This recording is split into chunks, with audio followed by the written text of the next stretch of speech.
Hey guys, I got a lot of requests for stories about Roy DeMayo, if I knew him. I did know him.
We got made around the same time, me and him. I didn't know him in my childhood growing up or anything like that. I knew he was with Nino Gaggi. Nino Gaggi was a captain in the family. My guy, Toto Arella, was a captain, and we both got proposed around the same time. I don't think he was there the day I got made, but he got made right around the same time. There were so many stories about him. He was selling cars. He got stolen cars, put them on a ship, 20 of them, 30 of them, 40 of them at a time, and shipped them to Kuwait.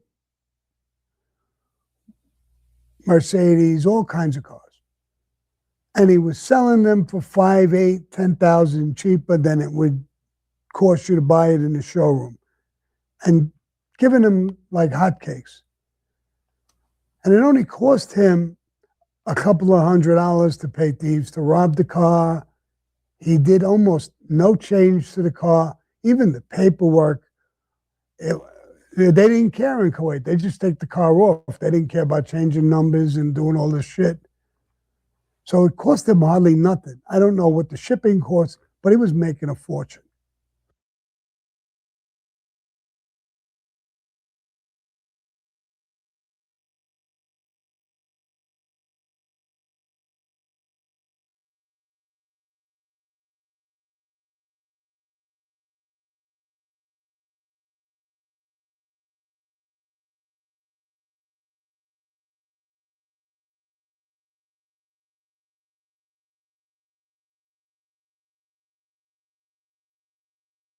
Louis Melito was, I was an acting captain. He was with me.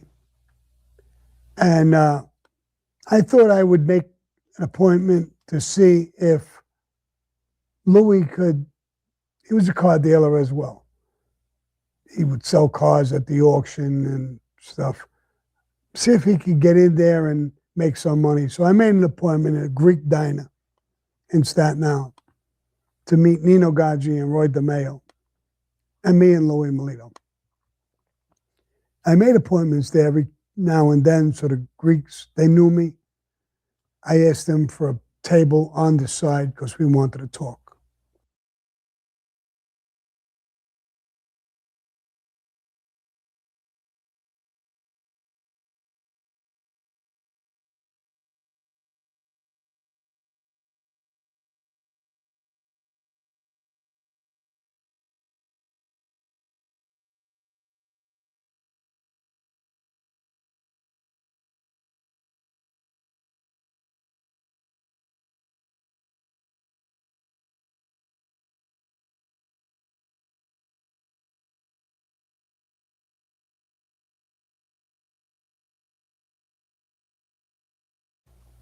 So he says, I got the back room open, Sammy, right now. I got the table on the side, and that's where I sit, meaning him. He says, and in the back, there's about 20, 30 people sitting down. they're all senior citizens, 60, 70, 80 years old, a couple of 90-year-olds. So I said, oh, that's good. That's good. It would be private. They're not paying attention to us. We're not paying attention to them. So we sit down and we start talking about Kuwait, the cars, the shipping. Mostly Louis doing the talking. I don't know too much about cars. And he's doing the talking, and he's talking a lot with Nino. And Roy's sitting on the side of me. And I could see he's not paying attention no more. He seems to be looking the other way towards these old people and drifting away. I don't feel like he's in the conversation. So while Louis is talking with Nino Gaggi, I said, Roy, you know, this is boring you like or something? No, Sammy, why? Well, I see you looking the other way. You're not paying much attention to it no more.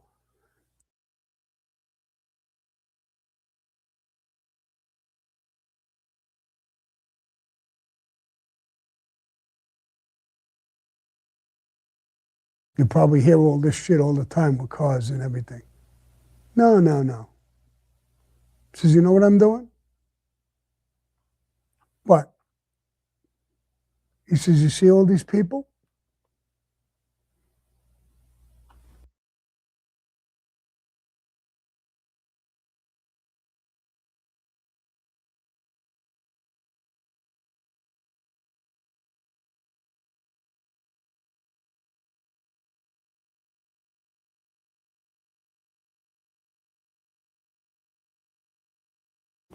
Yeah, I see them. What about him? Something wrong? No, nothing's wrong. He says, you know what I'm thinking?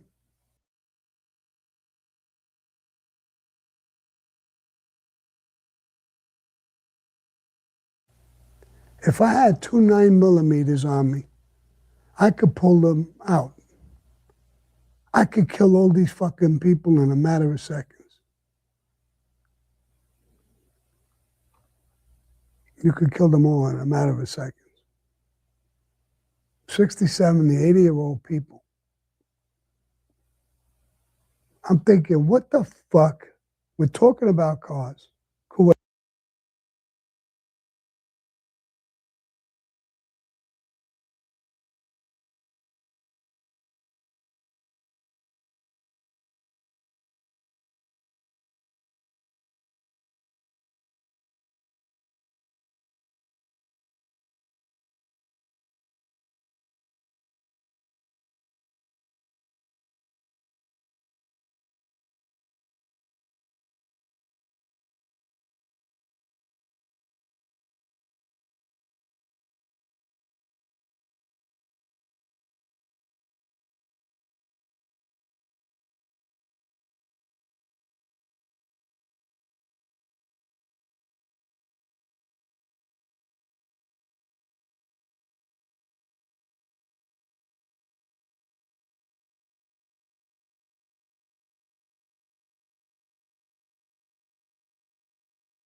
Could be going through this fucking guy's brain, fantasizing about killing these old people.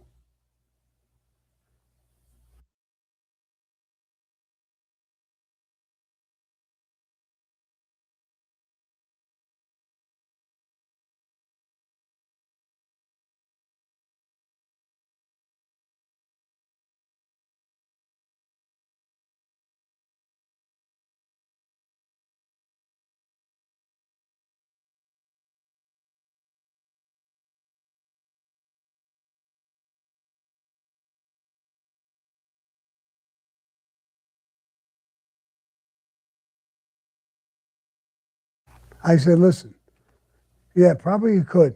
Probably half of them, maybe more, would die of a fucking heart attack once you start shooting. I mean, they'd be in shock. Yeah. Look at them. I started getting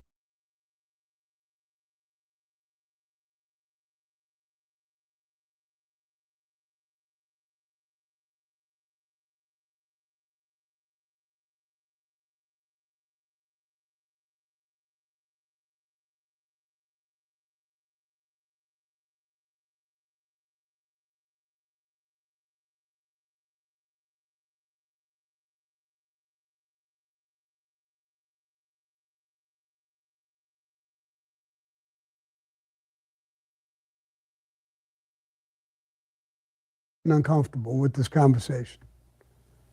And I really wanted to get the fuck away from it. So I said, well, why don't we just finish up this with the cars? Maybe we can make another appointment. I butt into Nino and Louie talking, and I said, you know what?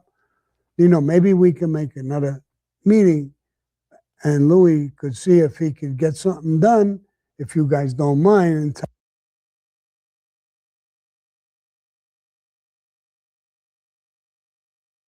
tell him the connection and maybe we could do some stuff. All right, Sammy, all right. We'll get together again. See if Louie could hook up with the cars and, give 20, 30 cars or 10 cars or something, and we'll work with you if you want.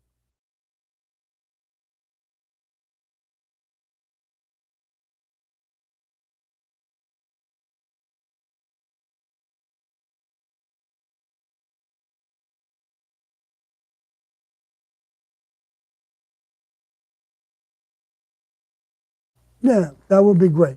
I appreciate it. All right, let's go. We shake hands with him, and me and Louie are walking towards the door. I said, bro, did you hear what he told me when we were talking, what he was telling me? What? About shooting old people? Yeah. Yeah. What were you talking about? It wasn't me. I thought he was drifting away. I wanted to know what the fuck he was thinking, bro. Keep this in our mind. Keep this in the back of your head, bro. Something wrong with this guy. Who would sit there and fantasize about killing fucking 20 or 30 old fucking people, bro, who are doing nothing?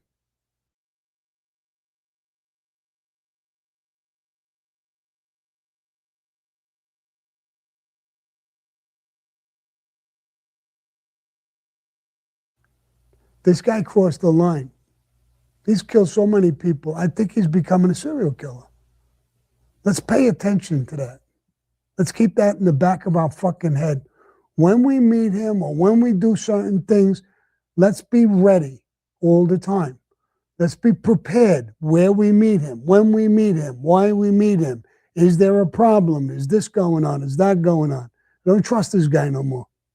Something's not right up here, bro. You're sitting here fantasizing about killing fucking these people while we're negotiating about cars and making money.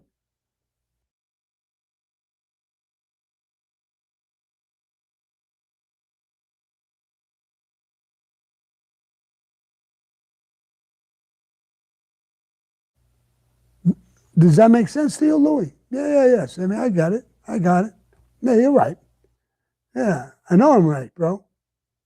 Let's pay attention to this guy.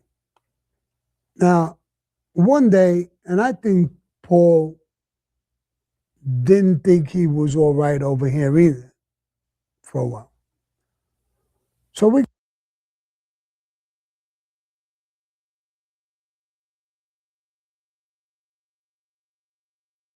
go by the Jimmy Brown's Club on 86th Street. This was after this meeting.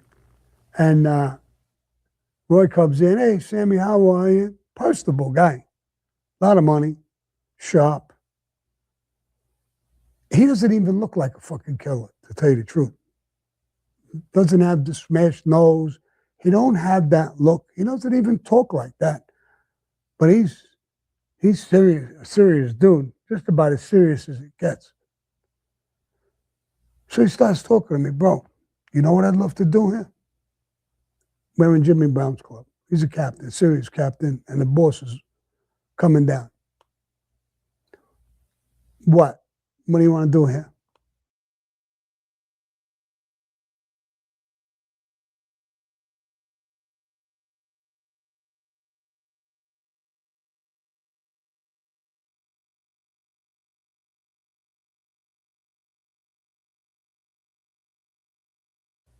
Want to play cards? Want to play gin?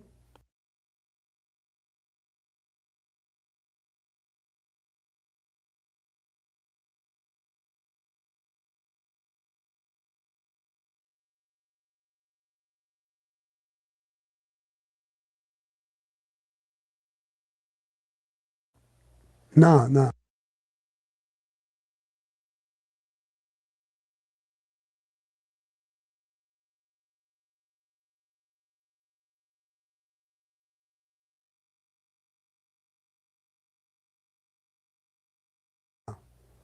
He said, Sammy, we could get a bench and some weights. And while Nino and them, Tato and these guys talk, me and you, we could work out a little bit. In here, well, the bosses come, our bosses.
They're going to be in the front talking.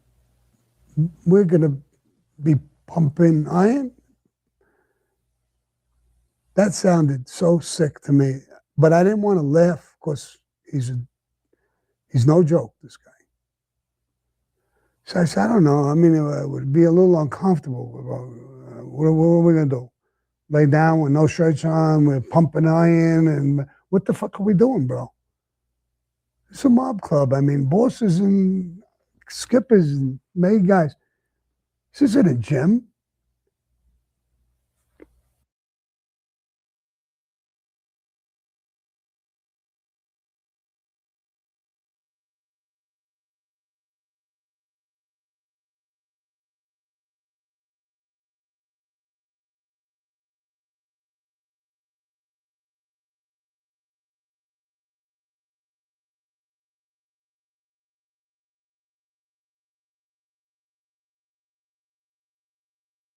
No, no, yeah, we just showed them what we could do. Bro, I think everybody knows what you could do. You don't need weights. I don't need weights. I even stopped working out, I'll tell you the truth, but this is a great idea. Well, let me think about it maybe someday. So, Roy DeMayo, in my mind, was just extremely dangerous. You can't laugh or joke about this to him. You can't laugh at him. You can't try to ridicule him. You don't know what's going to go through that fucking mind of his. One more thing before I end it with him. Later on, Paul was going to make guys. And he was reaching out to some of the captains to see if you have any good guys around you to make. I had one or two people I wanted to propose to Tato to get made. I had an appointment with Roy. I went to his club, and we went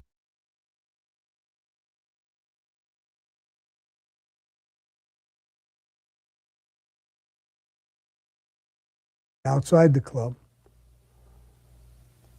And I said, did you hear that Paul's looking for some guys to make? Yeah, I heard it. You got some good guys around you. You're going to make some of them guys? I don't know. I said, you got good guys. They did work. He smirks at me and says, did work. My coffee boy is on 6 murders. Your coffee boy's on 6 murders. Yeah. Sammy, we got 200 hits. What? You killed 200 people? Yeah. Who's giving you all these orders? I mean, who gave you all these orders? 200 fucking people. No, boss, you know I kill how many guys. Yeah, but not 200, bro. No, not for me.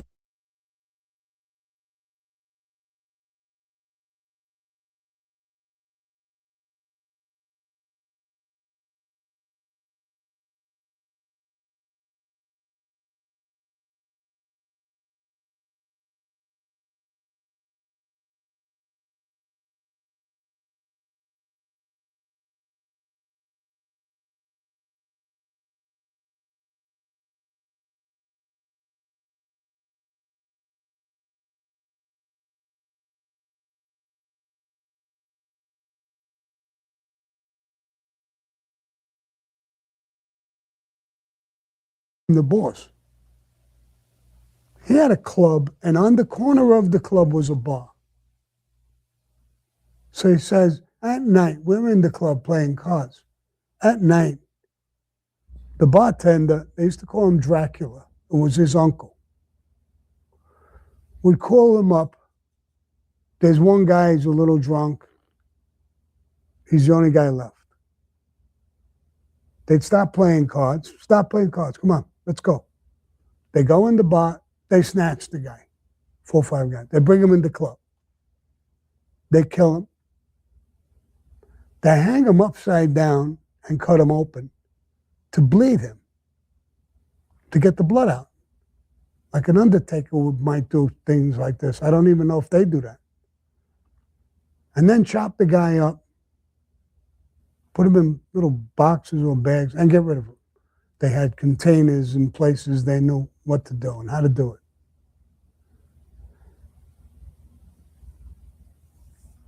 What did the guy do? Nothing, Sammy. You know, I got to keep the guy sharp. You got to keep the guy sharp? So you're killing an innocent guy? And they're black guys. Puerto Ricans. Because they're black? Or Puerto Rican? Well, not just the color, but who gives a fuck? Nobody's going to look for them. Nobody's going to care. Yeah. You keep your guys sharp. I don't even know how to answer that, but yeah, you're right. I do that sometimes.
I don't do that. But I can't. How am I going to answer this sick motherfucker what he's doing? When I leave, I tell Louis this story. I said, Bo, this is what he told me. You think it's possible that he killed 200 fucking people? The fuck do I know? Later on, there's stories about him. You're going to hear that in my podcast, where the family lost control of him and the whole thing broke out. There's going to be tons of stories, very solid stories, but I'm not going to talk about those things in these little episodes. I'm going to talk about it on my podcast.